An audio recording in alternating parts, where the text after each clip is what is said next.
معین الملت والدین، عطائے رسول، ہند الولی، غریب نواز، خواجہ معین الدین چشتی، حضرت خواجہ اجمیر، شاہ اجمیر، شاہ اجمیر، والی ہندوستان، آخری عمر میں نا سارا دن روتے گزر جاتا، ساری رات روتے گزر جاتا، ذرا سی کوئی بات کرتا تو رو پڑتا، آنکھیں آنسوؤں سے بھری رہتی۔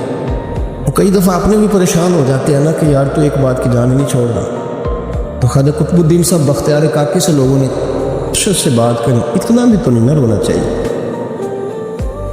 ہر وقت اس کے آنسو کی کریے، عاشق دا کام ہی رونا تو تبھی نہ روئے نہیں منظوری، ہر وقت رونے کا کیا مطلب ہے؟ تو خواجہ قطب صاحب کہتے ہیں میں قریب گیا تو میں نے پیر دبائے، میں نے کہا سونیا لوگ تو کچھ بھی نہیں کرتے، تو نے تو کمال کر دیا، 90 لاکھ آدمی مسلمان کر دیا، دنیا کچھ نہیں کرتی، تو نے 50 سال ساری رات مصلے پہ بیٹھ کے رب راضی کی،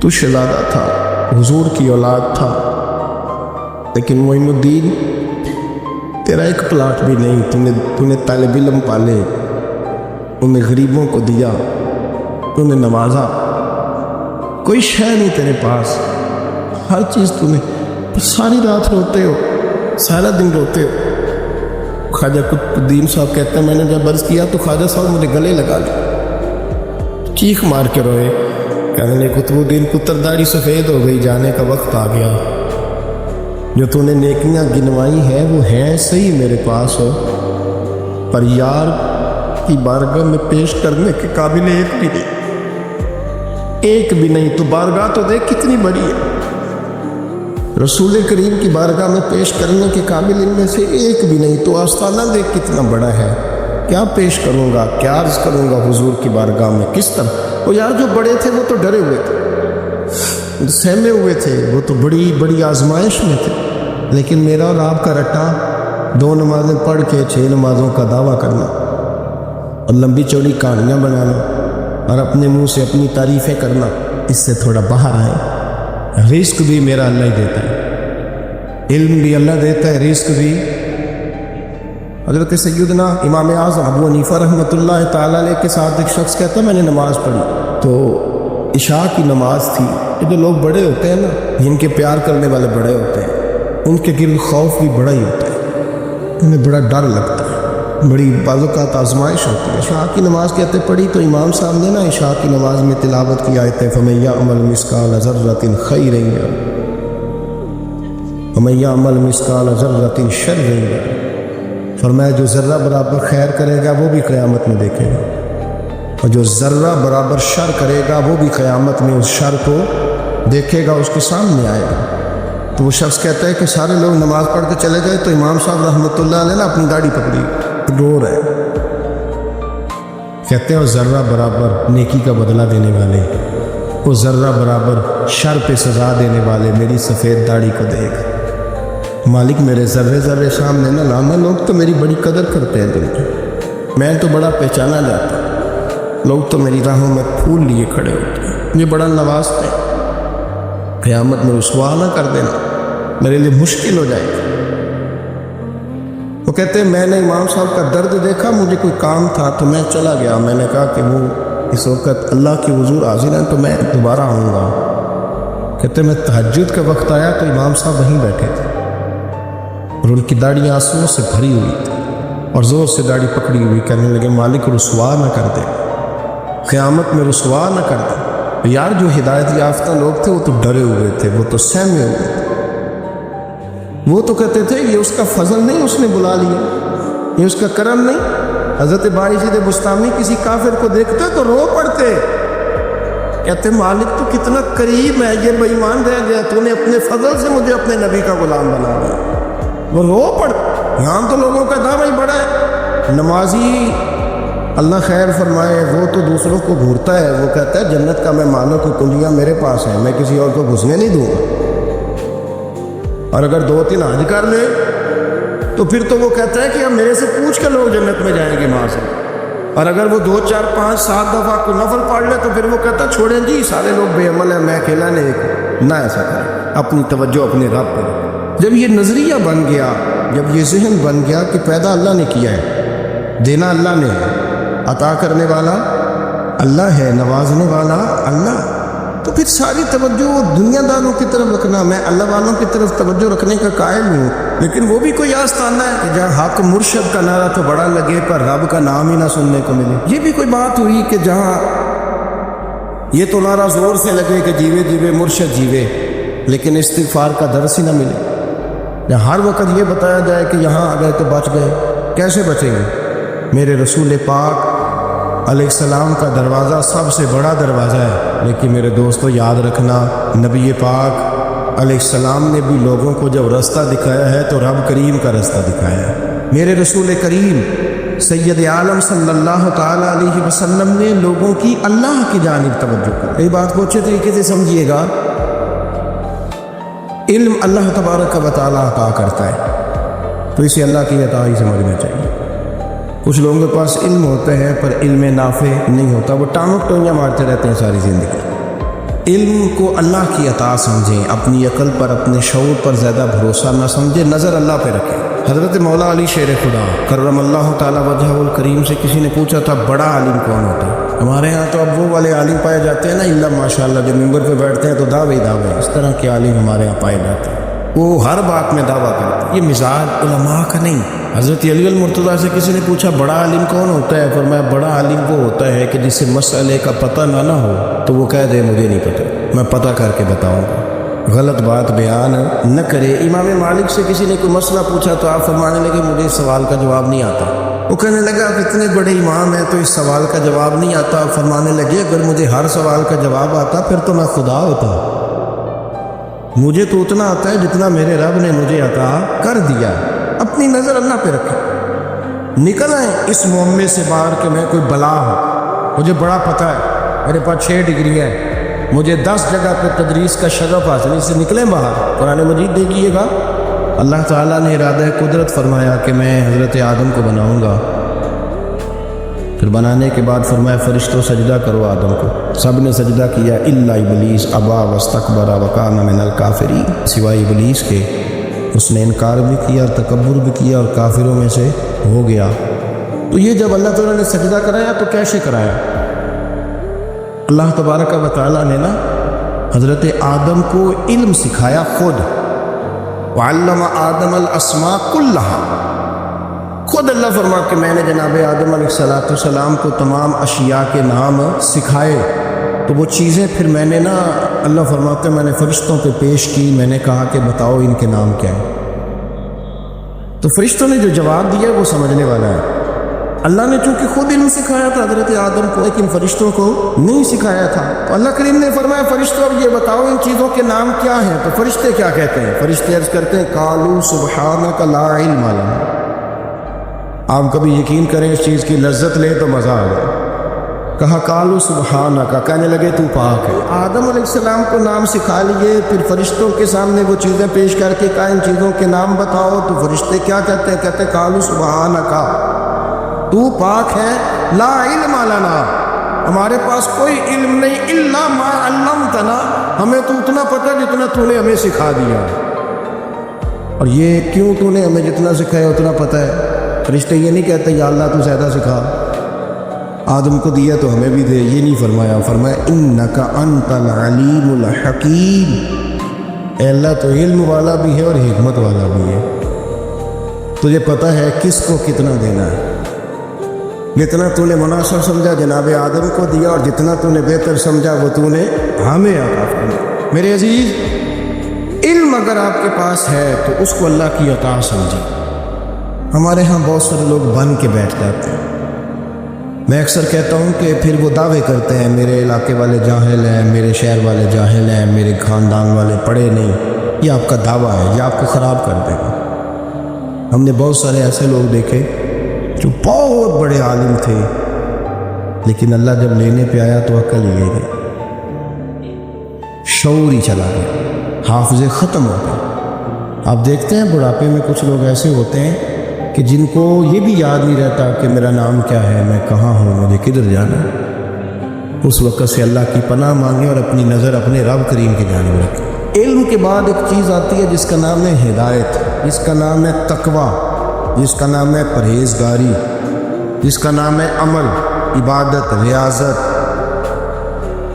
یہ بھی اسی وقت ہی نصیب ہوتی ہے جب میرا رب کریم نصیب فرما دیتا ہے۔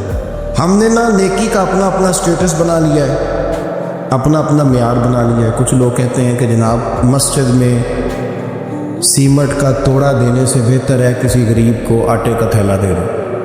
اب اس نے اپنا مزاج بنا لیا نا نیکی کا، اس نے اپنا سٹیٹس بنا لیا۔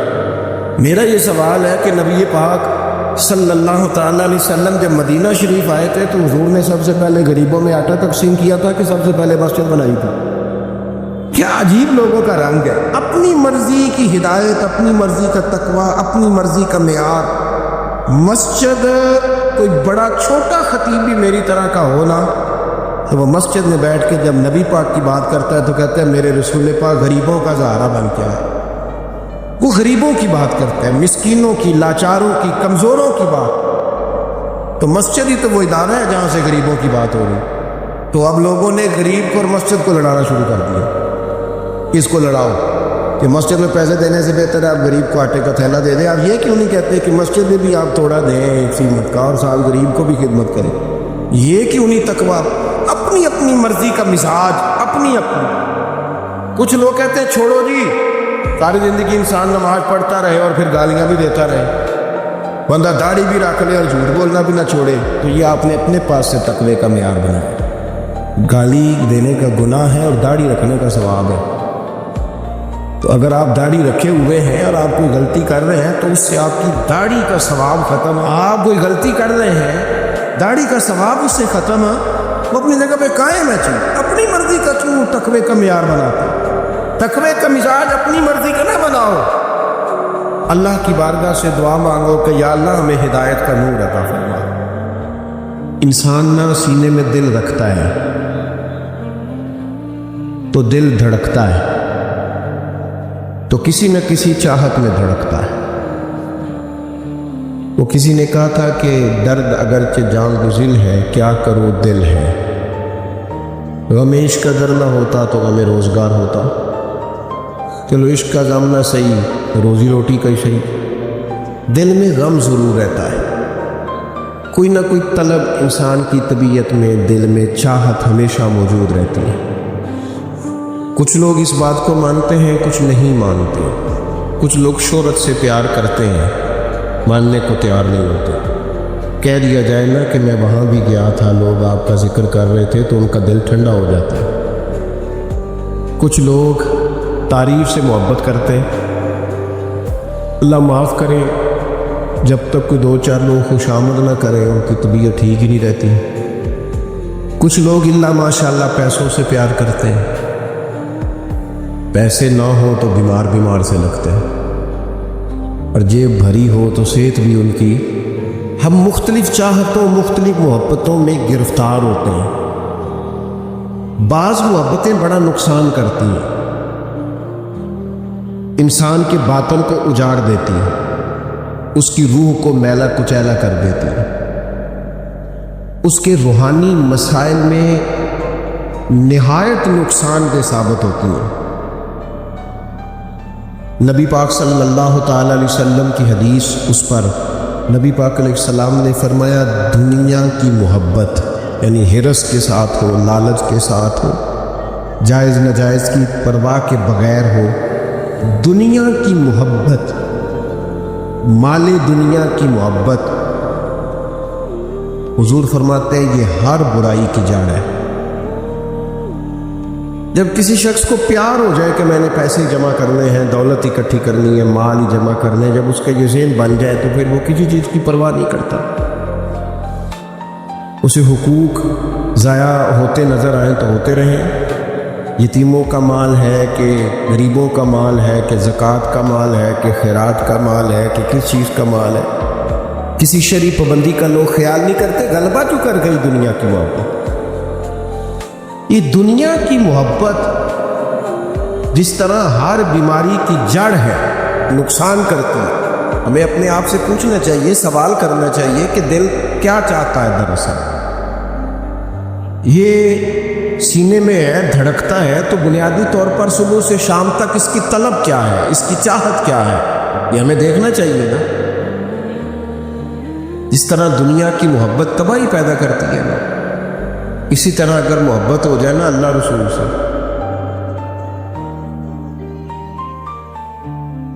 رب رسول سے ہو جائے پیار، تو بھوک بھی بڑا ہی مزہ دیتی ہے۔ اللہ رسول سے ہو جائے پیار تو ان کی طرف سے آنے والے سکھ جتنی لذت دیتے ہیں، دکھ بھی اتنا ہی مزہ دیتے ہیں۔ اور درویش کہتے ہیں دکھ قبول محمد بخشا، بس راضی رہن پیارے۔ پھر وہ تکلیفیں، وہ آزمائشیں، وہ پریشانیاں، وہ غربتیں، وہ وقتی طور پر لوگوں کے تانے، وہ تنقید، وہ طنز، وہ پھپتی، یہ ساری چیزیں مزیدار ہو جاتی ہیں محبت اللہ رسول سے۔ ہم نہ اپنی طبیعتوں میں چاہت کی، رب رسول کی محبت کی وہ خاص لذت نہیں پیدا کرتے جو ہونی چاہیے۔ محافل بھی ہوتی ہیں، روزے بھی آتے ہیں، حج بھی ہوتے ہیں، عمرے بھی ہوتے ہیں، لیکن حج عمرہ اللہ رسول کے لیے ہے کہ فوٹو کے لیے؟ محفل اللہ رسول کے لیے یا فرنٹ سیٹ کے لیے؟ رب رسول کی تعریف ہوگی یا 15-20 لوگوں کی لسٹ پہلے پڑھ کے سنائی جائے گی کہ فلانا بھی مہمان خصوصی ہے، فلانے کی زیر نگرانی ہے، فلانا بھی آیا ہے، فلانے بھی کہا تھا کہ ذرا بھائی، جب تک اس میں غلبہ، یہ ایک بڑی سادی سی بات ہے اور یہ اہم سبق ہے۔ دل سے پوچھ لے پیار کسے کرتا ہے؟ اور کسی بندے کو دھوکہ دیا جا سکتا ہے، کسی کو اپنی باتوں سے متاثر کیا جا سکتا ہے، کسی آدمی کو دکھایا کچھ، بتایا کچھ جا سکتا ہے، کچھ چھپایا جا سکتا ہے۔ حضور علیہ الصلوۃ والسلام فرماتے ہیں رب نہ تمہارا چہرہ دیکھتا ہے، نہ تمہاری جیب دیکھتا ہے، مالک تو جب دیکھتا ہے تمہارا دل ہی دیکھتا ہے۔ تو دل کی کیفیت اللہ کو پتہ ہے۔ دل بے چین اس لیے رہتے ہیں کہ یہ جو پیاس اور جو طلب کرتے ہیں وہ ہم انہیں پہنچاتے نہیں۔ دل بے قرار اس لیے رہتے ہیں کہ یہ رب رسول کی محبت سے ٹھنڈے ہو، ہم ادھر ادھر کی چاہتے لیے پھرتے۔ ان کے اندر بے قراری اس لیے ہے کہ ہم نے امیدیں لوگوں سے وابستہ کر لی ہیں، جو لوگوں سے نہیں کرنی چاہیے تھی، اللہ رسول سے کرنی چاہیے۔ ہم نے اسباب کو اختیار کرنا ہے، بھروسہ اسباب پر نہیں، بھروسہ تو اللہ تعالیٰ پہ کرنا ہے۔ تو جب تک دیکھیں نا قرآن مجید نے کیا کہا، قرآن مجید نے کہا وَالَّذِينَ آمَنُوا أَشَدُّ حُبًّا لِلَّهِ، فرمایا وہ لوگ جو ایمان لے آئے وہ اپنے رب سے شدید محبت کرتے ہیں، اپنے رب سے پیار کرتے ہیں، ان کے سجدے بوجھ نہیں، ان کے سجدے پہ لذت ہے، انہیں نماز کے لیے لانا نہیں پڑتا، جبر نہیں کرنا پڑتا، ان کے تو دل کھینچے چلے آتے ہیں، ان کو تو پیار ہو گیا، رات ساری بیت گئی اور ایک سجدہ بھی مکمل نہ ہوا۔ وہ تو مال چونکہ اللہ نے دیا ہے تو راہ خدا میں خرچ کرتے وقت ان کی طبیعت کسی قسم کا تکلف نہیں محسوس کرتی، کوئی بوجھ نہیں محسوس کرتی، چونکہ وہ ہر چیز سے بڑھ کر اللہ رسول سے پیار کرتے ہیں، تو یہ چیزیں ان کے سامنے کبھی بھی رکاوٹ نہیں بنتی۔ اور دل میں سب سے زیادہ محبت اللہ کی، اور جہاں تک تعلق ہے میرے رسول پاک کا، اللہ کریم نے فرمایا النبی اولیٰ بالمؤمنین من انفسہم، فرمایا یہ جو نبی ہے نا یہ تو مومنوں سے ان کی جانوں سے بھی زیادہ قریب ہے۔ تو ہر وقت دل کی دھڑکنوں میں، روح کی ٹھنڈک میں،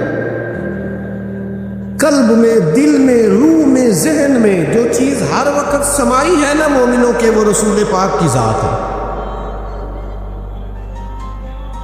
اگر رات ساری بندہ یہی سوچتا رہے کہ سویرے یار کس طرح کام چلانا ہے، پیسے کیسے آئیں گے، جو میرے پاس 2 لاکھ ہے اسے 6 کیسے کرنا ہے، اور یہ 6 ہے یہ 12 کیسے ہو سکتا ہے، اور جناب یہ دنیا میری کیسے آگے بڑھ سکتی ہے، اور یہ جو پلاٹ پڑا ہے نا میرے گھر کے بالکل سامنے، کیسے کچھ چکر چلے کہ میرا ہو جائے، گاڑی ہے ذرا چھوٹے ٹائروں والی، بڑے ٹائروں والی کیسے آ سکتی ہے۔ اگر 24 گھنٹے منصوبہ بندی دنیا حاصل کرنے سے دین منع تھوڑا کرتا ہے، حضور نے تو فرمایا محنت کر کے کمائی کرنے والا اللہ کا دوست ہے، منع نہیں ہے۔ لیکن ہر وقت اسی کی گنتی میں رہنا، اسی کے شمار میں رہنا، الجھ جانا، اور جو اصل چیز تھی اس کو چھوڑ جانا۔ ہم نا نیکی کرتے ہیں، مومن ہوتے ہیں، لیکن اس کی لذت نہیں پاتے۔ یعنی اگر نماز پڑھ کے بھی بندہ قرار نہ حاصل کرے، اگر وہ خیرات کر کے بھی اس کی ٹھنڈک نہ محسوس کرے، مسجد آ کے، محفل کرا کے، محفل میں بیٹھ کے، پھر بھی اس سے کوئی روحانیت نہ پا سکے، اس نے 20 علماء سنے، اس نے درجنوں خطباء سنے، اس نے ساری زندگی گزار دی، لیکن اس کے دل کی کیفیت ہی نہ بدلی، وہ لذت خاص ہی اسے نصیب نہ ہو، تو پھر اسے سوچنا چاہیے نا کہ دل میں نا اللہ تعالیٰ نے نا ہر چیز دو بنائی ہے، ہونٹ دو، آنکھیں دو، کان دو، ہاتھ دو، پیر، دل اللہ نے ایک ہی بنایا۔ یہ نہیں ہو سکتا کہ چلو ایک طرف مجھے رکھ لو، ایک طرف کسی اور کو رکھ لو، دل ہی ایک بنایا ہے۔ وہ کہتا ہے بس دل ایک ہے تو رب رسول ہی رہیں گے، اس میں ادھر ادھر کی چاہتے نہ لے آنا، جب تک دل کے اندر پوری طور پر اللہ رسول کی، بخاری مسلم میں حدیث ہے، نبی پاک علیہ الصلوۃ والسلام نے فرمایا اگر تم چاہتے ہو نا تمہیں ایمان کی لذت نصیب ہو، آپ زیادہ غور کریں میری بات پر، ایک ہے کھانا، ایک ہے مزیدار کھانا، ایک ہے مومن ہونا اور ایک ہے مومن ہونے کا مزہ آنا، لذت نصیب ہونا کہ میں صاحب ایمان ہوں۔ فرمایا اگر تم چاہتے ہو کہ تمہیں ایمان کی لذت نصیب ہو، یہ حدیث آپ نے بھولنی نہیں، بخاری مسلم میں، اگر چاہتے ہو کہ ایمان کی لذت نصیب ہو تو 3 کام کرو۔ یا رسول اللہ صلی اللہ تعالی علیہ وسلم کون کون سے؟ حضور فرمانے لگے پہلا کام یہ کرو کہ ہر چیز سے بڑھ کر اللہ رسول سے محبت کرو۔ لیکن جنیرا نعرہ نہیں لگانا، یہ غور کرنا ہے، پیسوں پر اچھی طرح غور کر کے سوچ لینا ہے کہ پیسے زیادہ پیارے ہیں کہ اللہ رسول، یہ غور کر لینا۔ یہ جو جھوٹی انا کے بت بنائے ہوئے نا، میری عزت، میری برادری، میری افسری، میرا قبیلہ، میری کرسی، یہ غور کر لینا ہے کہ کرسیاں زیادہ پیاری ہیں، اقتدار زیادہ پیارا ہے کہ اللہ رسول۔ ایک طرف رسول اللہ کی شریعت اور ایک طرف تیری برادری کے رسم و رواج، لیکن شادی والے دن رسم و رواج جیت گئے۔ کدھر گئی تیری محبت رسول؟ وہ صرف محفل والے دن تھی، ربیع الاول شریف میں تھی۔ ہم تو دیندار سمجھتے ہی اس کو ہیں جس کے گھر میں شادی ہو تو پتہ چلتا ہے کتنا دیندار ہے۔ محفل میں تو سارے دیندار ہوتے ہیں، یہ تو پتہ ہی تب چلتا ہے جب کسی کا انتقال ہو جائے نا، گھر میں کوئی خوشی آئے کہ اب یہ کتنا دیندار ہے، اب پتہ چلے گا۔ مسجد میں تو سارے دیندار۔ فرمایا اگر چاہتے ہو کہ لذت ایمان نصیب ہو تو ہر چیز سے بڑھ کر اللہ رسول سے پیار کرو، اور دوسرا فرمایا جس سے بھی پیار کرو نا اللہ رسول کی رضا کے لیے کرو، شکریہ کا تکلف بھی چھوڑ دو، وہ میرا احسان مانے گا یہ بھی چھوڑ دو، میری تعریف کرے گا یہ بھی چھوڑ دو، فقط اللہ رسول کی رضا کے لیے رشتے بنانے شروع کرو، مومن ہونے کا مزہ ہے۔ جتنے ہم شکوے کرتے ہیں نا رشتہ داروں کے، بھائیوں کے، قبیلوں کے، برادریوں کے، یہ سارے ختم ہو جائیں اگر ہم محبت اللہ رسول کی وجہ سے کرنی شروع کر دیں۔ اگر بنیاد اللہ رسول کی رضا ہو تو ہماری طبیعتوں میں کسی کے لیے نفرت پیدا نہ ہو، بے ادبی پیدا نہ ہو، کوئی ایسا ماحول نہ ہو۔ کیوں کہ ہم ڈائریکٹ پیار ہی نہیں کرتے، ہم جس سے بھی پیار کرتے ہیں درمیان میں رب رسول کو رکھ کے کرتے ہیں، اور حضور فرماتے ہیں قیامت کے دن رب اعلان کرے گا، اللہ فرمائے گا وہ کہاں ہیں جو دنیا میں میری رضا کے لیے آپس میں پیار کرتے تھے؟ یا اللہ کیا ملنے والا ہے؟ اللہ فرمائے گا آج میرے عرش کے سائے کے علاوہ سایہ کوئی نہیں، جو دنیا میں میری رضا کے لیے آپس میں پیار کرتے تھے انہیں آج میں اپنے عرش کا سایہ عطا کروں گا۔ تو اگر ایمان کی لذت چاہتے ہو، ایک تو ہر چیز سے بڑھ کے اللہ رسول سے پیار کریں، ایک جس سے بھی پیار کریں اللہ رسول کے لیے کریں، اور دوسرا فرمایا مومن ہونے کے بعد، کلمہ نصیب ہونے کے بعد، ایماندار ہونے کے بعد کفر کی طرف جانا اتنا ناپسند کرے، اتنا ناپسند کرے جتنا کوئی آگ میں جانا ناپسند کرتا ہے۔ اتنا ناپسند کر. اگر یہ ذہن بن گیا پھر لذت نصیب. میں آپ سے عرض کروں میرے عزیزوں، ہم نا تھکی تھکی سی زندگی گزارتے ہیں، بور سا وقت گزارتے ہیں، الجھے ذہن رہتے ہیں، بکھری سوچے رہتے ہیں، ٹوٹے خیالات، پختگی نہیں باتوں میں، مضبوط نہیں افکار. کسی نے مشورہ دیا تو 10 منٹ کچھ اور سوچ لیا، اگلے سے بات کی تو پھر پچھلے کی بات ختم ہو گئی. اپنی زندگی میں مضبوطی نہیں. خدا کے بندو، ہمیں تو ایک سادہ سا اسلوب دے دیا گیا ہے کہ تم ہر چیز سے بڑھ کے رسول پاک سے محبت کرو. تو جب پوری طرح وہ محبت نصیب ہو جائے گی، جب پوری طرح وہ چاہت مل جائے گی، جب پوری طرح وہ خلوص نصیب ہو گیا، اللہیت مل گئی، اللہ رسول کی بارگاہ نصیب ہو گئی، آپ یقین کریں حضور کی محبت بندے کو پکا کر دیتی ہے، اس کی سوچوں کو مضبوط کر دیتی ہے، اس کے اندر استقامت لاتی ہے. رسول اللہ کی محبت انسان طاقتور ہو جاتا ہے. میں تقریر نہیں کر رہا، جذبات کا اظہار کر رہا ہوں. میں آپ سے داد نہیں چاہتا، میں آپ کی ذہن سازی چاہتا ہوں. آپ بھلے میری بات پر کوئی سبحان اللہ ماشاء اللہ نہ کہے، لیکن میرے درد دل کو سمجھے میں کیا کہنا چاہتا ہوں. دوستو، حضور کی محبت مضبوط کرتی ہے، مضبوط طاقتور کر دیتی ہے. نہ سمجھ آئے تو سیدنا بلال سے پوچھ کے دیکھو، مار پڑتی جاتی ہے، محبت طاقتور ہوتی جاتی ہے، تانے ملتے جاتے ہیں، محبت مضبوط ہوتی جاتی ہے. نہ سمجھ آئے تو سیدنا سلمان فارسی سے پوچھو. سالوں بیت گئے، ڈھونڈتے تلاش کرتے، آتے حضور کی بارگاہ میں حاضری دیتے، غلامی کرتے، کہاں سے چلے کہاں پہنچے. اگر نہ سمجھ آئے تو حضرت خبیر سے پوچھو، نہ سمجھ آئے تو بدر میں جا کے شہید ہونے والوں سے پوچھو کہ یہ محبت کتنا طاقتور کرتی ہے. حضرت انس بن نضر سے پوچھو میدان احد میں کہ یہ محبت افکار کو زندہ کرتی ہے، روح کو تازہ کرتی ہے. بندہ نا زیادہ باتوں سے ویسے ہی بچ جاتا ہے. ایک شے ہی صرف یاد کرنی پڑتی ہے، ایک شے ہی، علم و بس کری و یاد اے ہوئی حرف تینوں درکار.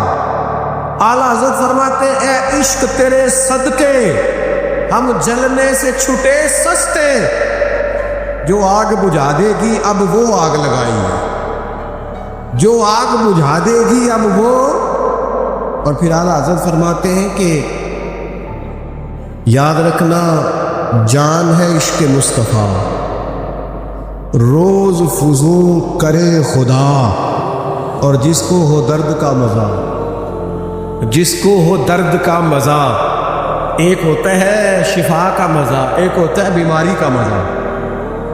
یہ حضور کی محبت کی وہ والا درد ہے کہ یہ مزیدار ہے. اعلیٰ حضرت فرماتے جان ہے عشق مصطفیٰ، روز فضول کرے خدا. اور لوگوں جس کو ہو درد کا مزہ، وہ ناز دوا اٹھائے کیوں، اور پھر کے گلی گلی تباہ ہم ٹھوکریں سب کی کھائے کیوں.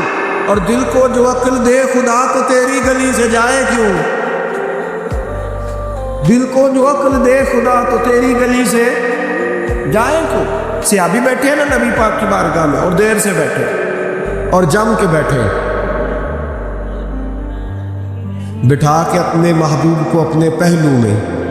جو لوگ کچھ نہیں کرتے وہ بھی کمال ہی کرتے. دیر سے بیٹھے اور بیٹھے تو نبی کریم نے فرمایا جاؤ کوئی کام نہیں کرو. اٹھے، ستون کی اوٹ سے ہو کے واپس آ گئے، کہنے لگے یا رسول اللہ آپ کے بغیر دل ہی نہیں لگتا، تو طبیعت ہی نہیں جمتی، کہیں نظر ہی نہیں ٹھہرتی. جب تک آپ اپنے دل کی کیفیات، یار ہمارے بزرگ، ہمیں تو وقت نہیں ملنا چاہیے. اگر ہمارا دعویٰ ہے کہ ہمیں حضور سے محبت ہے تو وقت ہی نہیں ملنا چاہیے. سیرت ساری پڑھ لی ہے ہم نے، حضور کی احادیث یاد کر لی، نبی پاک کے فضائل پر جو کتابیں لکھی گئی ہیں وہ ہمارے پاس ہیں. کیا آج صبح سے لے کر اب تک 1100 بار درود شریف نصیب ہوا ہے؟ کیا اگر حضور سے محبت ہے تو ہمارے دل میں نبی پاک کی امت کا درد ہے؟ حضور پر نازل ہونے والے قرآن مجید کو ہم نے سمجھا ہے؟ دین اسلام کی روشن تعلیمات کے ہم کتنے قریب گئے ہیں؟ فارغ وقت آپ کیا جی میں آج کل بور ہوتا ہوں تو بھئی آپ کتاب خریدیں حضور کی سیرت پر، پڑھیں شاہ عبدالحق محدث دہلوی نے کیا لکھا ہے، پڑھیں حضور کے فضائل کمالات، پڑھیں شفا شریف قاضی اعجاز کیا لکھتے، لیکن زندگی تو ادھر ادھر ضائع ہو رہی ہے۔ اس بات کا خوف نہیں کرتا کہ میری امت کمزور ہو جائے گی، اس بات کا ڈر نہیں کہ پیسے ختم ہو جائیں، نہ یہ خوف ہے کہ بھوکی مرے گا۔ حضور کس بات کا خوف ہے؟ تو نبی پاک نے فرمایا خوف یہ ہے کہ ان کا یقین کمزور ہو جائے گا۔ یاد رکھیں اگر اعتبار نہ ہو تو گھر نہیں چلتا، تو اگر اللہ رسول پر یقین کامل نہ ہو تو پھر بندہ مسجد نہیں آ سکتا، پھر اس کا دین نہیں چلتا، پھر اس کے لیے مشکل ہے نماز، پھر اس کے لیے مشکل ہے راہ خدا میں خرچ کرنا۔ میرے نبی پاک نے فرمایا یوں نہ کہا کر کہ یا اللہ چاہے تو دے چاہے تو نہ دے، جب مالک سے مانگ تو کہا کر یا اللہ تجھی سے مانگنا ہے، میں لے کے دوں گا، تو مجھے دے گا۔ فرمایا جتنا تیرا یقین کامل ہوگا اتنا ہی اللہ تجھے جھولی بھر کے عطا فرمائے گا۔ کمزور سا مسلمان، لڑکھڑاتا سا مسلمان دیکھتا ہوں کرتا ہوں، اور یہ بھی نہ دیکھا کرے بھائی ایمان یقین کو استقامت کے درجے پہ لیں، یہ نہ دیکھا کریں کہ وہ کیسے دے گا، وہ کسی وسیلے کا محتاج نہیں ہے، وسیلے کو پسند کرتا ہے، پر وسیلے کا محتاج وہ بغیر وسیلے کے بھی دے دیتا ہے۔ ہر آدمی ماں باپ کے ذریعے پیدا ہوتا ہے، اگر پیدا کرنا چاہے تو جناب عیسیٰ کو بغیر باپ کے پیدا کر دیتا ہے، اگر پیدا کرنا چاہے تو حضرت آدم کو بغیر ماں اور باپ کے پیدا کر دیتا ہے۔ جب یقین رکھے، یقین قرآن مجید پڑھیے، حضرت موسیٰ علیہ السلام فرعون کے دربار میں کھڑے ہیں، چاروں جانب دشمن ہی دشمن ہے، جادوگر آ گئے، انہوں نے سانپ چھوڑے، حضرت موسیٰ کے ہاتھ میں ڈنڈا تھا، حضرت موسیٰ کہتے ہیں یا اللہ کیا کروں، تو اللہ تعالیٰ نے فرمایا اپنا سانپ پھینک دو۔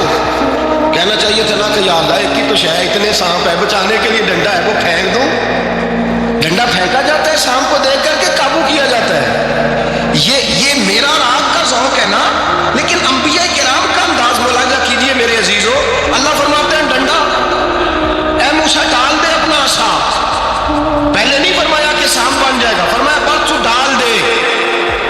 میں اور آپ ہوتے ہیں تو سانپ سامنے ہے، ڈنڈا ہاتھ میں ہے، ہم کہیں گے عجیب بات ہے، یہی تو دفاع کی چیز ہے، اسی کو ڈال دوں تو بچوں گا کیسے؟ کہا ڈال دو، تو حضرت موسیٰ نے ڈال دیا، کہا میرے رب کا حکم ہے تو میرے لیے بہتر ہی ہوگا۔ اللہ فرماتے ہیں جب موسیٰ نے ڈالا تو میں نے اس ڈنڈے کو، اس عصا کو اژدہا بنا دیا۔ اب کبھی عصا بھی اژدہا بنے، کبھی چھڑی بھی بہت بڑا اژدہا بنی ہے، لیکن قرآن کہتا ہے جناب موسیٰ نے ڈالا تو اللہ نے اژدہا، بلکہ اس سے پیچھے چلیے، عورتیں کمزور یقین کی ہوتی ہیں نا، جناب موسیٰ پیدا ہوئے تو اللہ فرماتے ہیں میں نے موسیٰ کی ماں کے دل میں بات ڈالی، ماں کے دل میں، صندوق میں ڈال کے تو اس کو دریا میں بہا دے۔ اور بھائی صندوق میں کہہ سکتے ہیں نا آکسیجن کیسے جائے گی، اور دریا میں بچے بچنے کے لیے ڈالے جاتے ہیں کہ ڈوبنے کے لیے ڈالے جاتے ہیں؟ ماں کے دل میں یقین کمزور نہیں تھا ماں کا۔ انبیاء کے ماں باپ موحد ہوتے ہیں، دین کو ماننے والے، ماں کے دل میں اللہ نے باپ، اللہ قرآن میں کہتے میں نے وحی کی، میں نے القاء کیا، میں نے بات ڈالی۔ حضرت موسیٰ کی ماں کہتی ہے میں نے ڈال کے نا سمندر میں بیٹا، میں نے سمندر میں بیٹا ڈال کے صندوق میں بند کر کے رب کے حوالے کیا۔ آپ فرماتے ہیں میرے مالک کا بھروسہ کیا تو پھر میرے مالک کا کام دیکھو، کمال دیکھو، میں نے دریا میں ڈالا، اللہ نے فرعون کے گھر میں میرے بیٹے کی پرورش کرا دی۔ یہ یقین حضرت موسیٰ کے پاس قوم آئی، قرآن پڑھیے، کہ جناب پانی چاہیے، وَإِذِ اسْتَسْقَىٰ مُوسَىٰ لِقَوْمِهِ، موسیٰ نے اپنی قوم کے لیے پانی مانگا، ہم نے کہا فَانْفَجَرَتْ مِنْهُ اثْنَتَا عَشَرَةَ عَيْنًا، اپنا ڈنڈا پتھر پہ مارو، عقل والا آدمی ہوتا تو اڑ جاتا، کہتا یا اللہ پتھروں سے بھی کبھی پانی نکلا ہے، اضرب بعصاک الحجر، مارو پتھر پہ ڈنڈا، اللہ کے نبی نے منٹ نہیں لگایا، ٹھا کر کے ڈنڈا لگایا، فَانْفَجَرَتْ مِنْهُ اثْنَتَا عَشَرَةَ عَيْنًا، اللہ فرماتے ہیں جناب موسیٰ نے ایک عصا مارا، میں نے 12 چشمے جاری کر دیے۔ تو لے تو اللہ کرتا ہے، اللہ کہتا ہے پڑھ نماز روزی دوں گا، کہتا سوچتا ہوں، اللہ فرماتا ہے آجا مسجد میں تیرا ہو جاؤں گا، کہتا دیکھتا ہوں، رب فرماتا ہے تو میرے محبوب کی غلامی کر، میں تجھے محبوب بنا لوں گا، تو کہتا ہے تھوڑا بڑا ہو کے داڑھی رکھنی ہے، ابھی سیانا ہو کے میں ذرا سرٹیفکیٹ لے لوں اسرائیل سے کہ کتنے سالوں کے بعد آئیں گے، پھر شروع کروں گا۔ پروگرام بنا رہا ہے، ابھی تو ارادے میں ہے اللہ کے پیغمبر کا ڈنڈا، اور اس سے زیادہ آگے بات ہو گئی، پیچھے فوج لگی ہوئی ہے فرعون کی، مجمع ہے، ہزاروں لاکھوں کا لشکر لے کے، تلواریں نیزے، فرعون پیچھے، آگے دریا آ گیا۔ حضرت موسیٰ علیہ السلام کھڑے ہیں، اب کدھر جائیں؟ اللہ پاک نے فرمایا مارو ڈنڈا۔ کہاں؟ پانی پہ ڈنڈا مارو۔ اب حضرت موسیٰ علیہ السلام پانی پہ ڈنڈا مارے تو پانی ابلے گا، اس سے زیادہ کیا ہوگا؟ پہلے پتھر پہ ڈنڈا مروایا تو پانی نکلا، اب پانی پہ ڈنڈا مروایا، فَإِذْ فَرَقْنَا بِكُمُ الْبَحْرَ فَأَنْجَيْنَاكُمْ وَأَغْرَقْنَا آلَ فِرْعَوْنَ۔ اللہ فرماتے ہیں موسیٰ نے پانی پہ ڈنڈا مارا تو میں نے پانی میں رستے بنا دیے۔ ایک جگہ ڈنڈا مارا تو پانی نکل آیا، دوسری جگہ عصا مارا تو پانی خشک ہو گیا، 12 چشمے بن گئے، 12 رستے بن گئے دریا میں سے۔